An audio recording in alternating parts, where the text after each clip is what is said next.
Douglas, I want to ask you, you heard some of the people from the floor there, the woman complaining about attacks on her because she's described as a scarfie because she wears a head veil. I mean, that is something that you would regret. I mean, that doesn't promote social cohesion, does it? Nobody thinks that any physical attacks or any such thing could be a good thing to happen. Of course not. Of course there are. Let's make sure we're right. Talking about prejudice exists in society. Let's just be absolutely clear as an audience.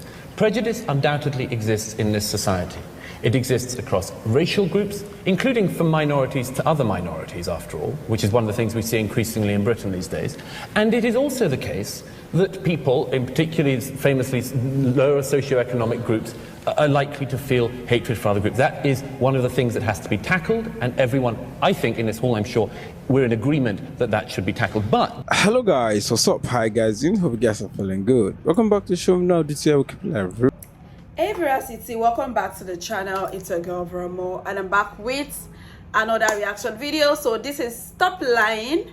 Douglas Murray shuts up Muslim about Europe failing its Muslims, and this is from the showroom reaction. So we have Douglas Murray and the Muslims.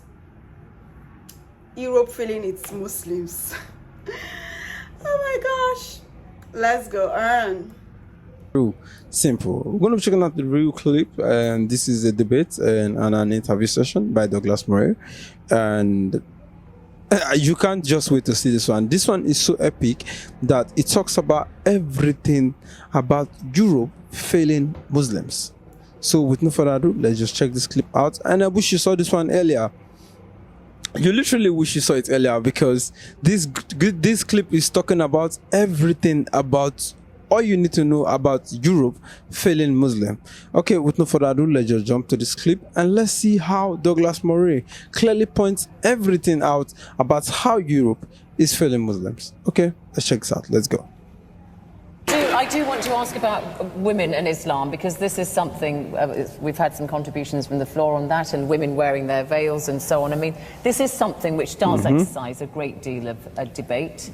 The fact that a lot of people feel that you can't be a Muslim woman and enjoy certain freedoms. How do you address that? No, I think that we have to acknowledge the fact that there are problems, but we also have to acknowledge the fact that things are evolving, that there is and there are Muslim women in Europe today who are leaders in the leadership and coming with new interpretation. When it comes, for example, something which is very simple about the headscarf.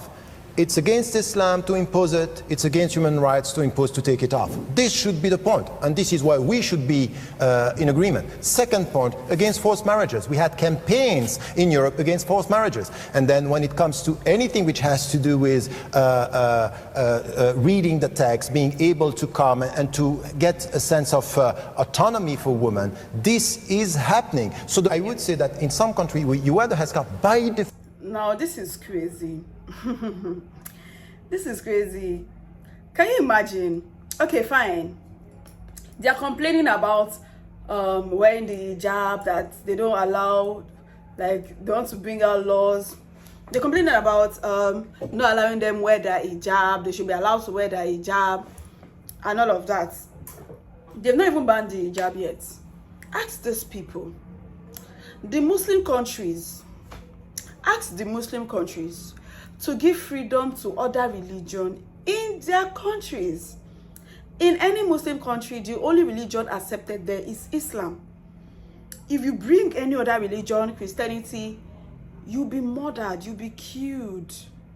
And to them, they are cleansing you of sin. They don't even see it as a big deal. Killing people is like a norm. They don't see it as nothing. But if you try that in the European countries, they come for you. But if you go to their own country is not accepting. They don't accept other religion. They don't accept other people. This lady, if she feels like she'll be treated better in Islamic country, then she should go to an Islamic country. Stop wasting your time in Europe. Go to Islamic country. Live your life there. It is as simple as that.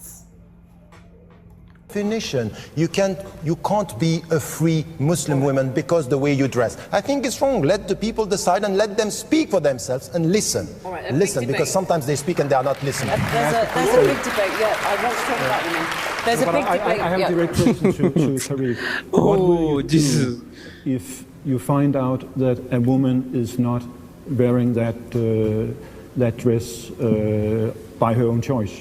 What will your opinion be?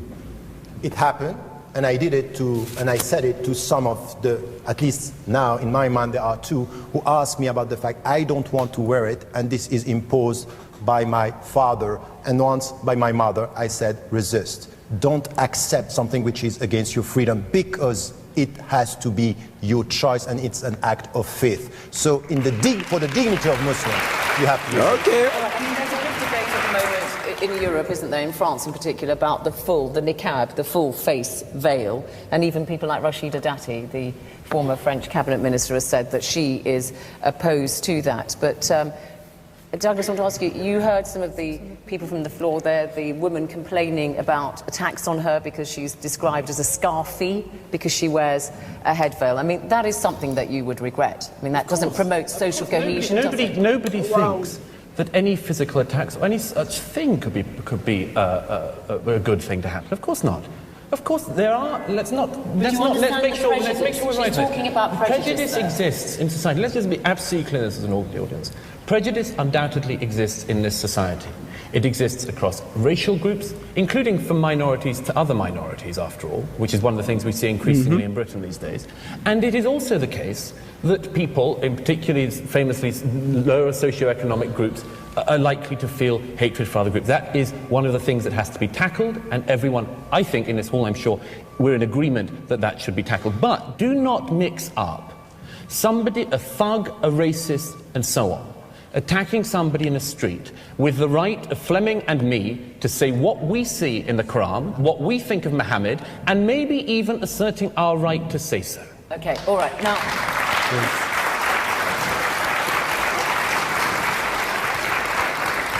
all right, the gentleman here. I think part of the issue here is that at the point where Europe is becoming increasingly secular, there's a group of people who have a tenacious belief in God. And I just wonder whether or not if we had 16 million evangelical Americans moved here, I'd feel exactly the same about that. I don't think it's anything to do with race. It's just...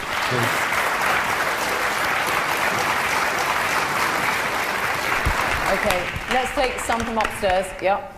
The biggest point for me is double standards.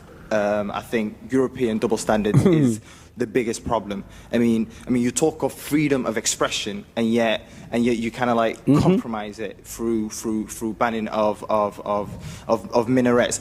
But the point is, okay, people voted for it, fair enough.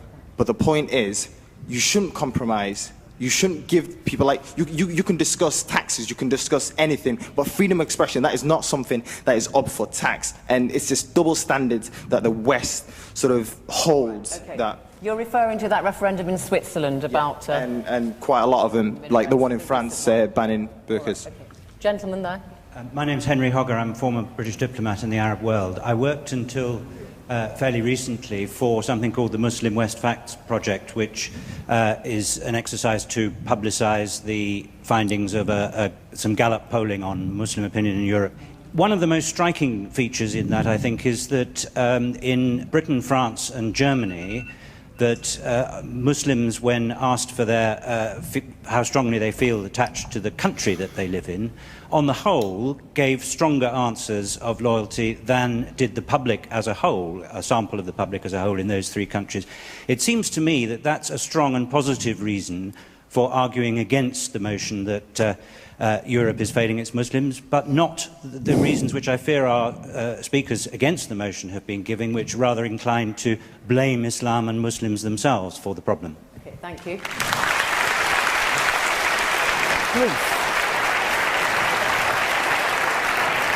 The gentleman behind you. I'll come to you in a second.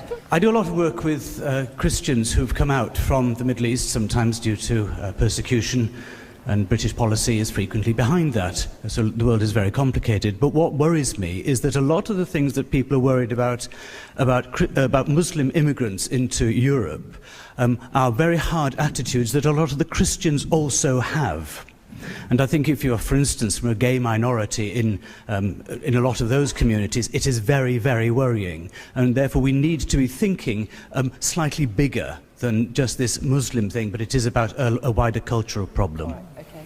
The lady now, wearing the hat. Just a comment to you, what you said about women. I think, first of all, that's really misleading because you're getting culture confused with religion. And if you just take a moment to look into the Quran, you'll see the Quran gave women rights long before women in Europe started burning bras for their own rights. And you'll also see that actually in the Quran it encourages women to seek education, it protects us from violence, and it actually gives us rights in marriage. Right, okay. So you're very wrong. If you flee your own country because you don't like what is going on there, then don't bring your country's problems with you. Islam is nothing but a religion of peace. It is so many things, but definitely not a religion of peace. Like, so many things are going on in the Islam world. Did you hear about the women in Afghanistan that were stoned to death? They were forced to cover their faces in line with the Quranic law. They even banned women's education in Afghanistan. Women shouldn't go to schools. Girls shouldn't be taught anything because all their essence is just to get married. All their existence is for marriage sakes. This whole thing sucks. Okay? So you're saying Europe is not failing its Muslims. The Muslims are the one failing Europe. What are Muslims doing in Europe? They should go to their country, go to Afghanistan, go to Iraq, go to Iran, go to Saudi Arabia, go to your countries and leave Europe alone. They are coming to a country that is not theirs, and they are still trying to enforce their laws. The audacity. It's the audacity for me. You guys left your country, come to another country, and you are claiming rights. You're putting on hijab. Who cares about the hijab? You guys just wear this hijab for cover up. It doesn't mean you are pure or you are holy. It's just a charade. It's just for whatever. Even the women in Afghanistan, they were begging the Western government to help them. Such a ruthless religion that doesn't even have human empathy. You will never find something like this in Christianity. Christianity is a religion of peace, of love. We don't do stuff like that. We don't kill. We don't take people hostage for their beliefs. You, a Muslim woman, why don't you stay in your Muslim countries? Because even we Christians, we cannot go to those Muslim countries. They will not allow us practice our faith. We would have to turn to Muslim. We have to become a Muslim in order for us to stay in your own countries. Yet you are coming to our own countries and you want to dominate. Nah, it's not going to be possible. We will not allow that. So now somebody is calling Douglas a Muslim racist. Come on, guys, you can do better. Oh my goodness, what do you guys think about this video? Drop your comment down below. If you enjoyed this video, give it a huge thumbs up and please share this video. If you're new to the channel, join VeraMoore. Hit the subscribe button below, turn on the post notification bell so that you can always be the first person to know whenever a new video drops. And that's, guys, see you in my next video. Love you. Bye, guys.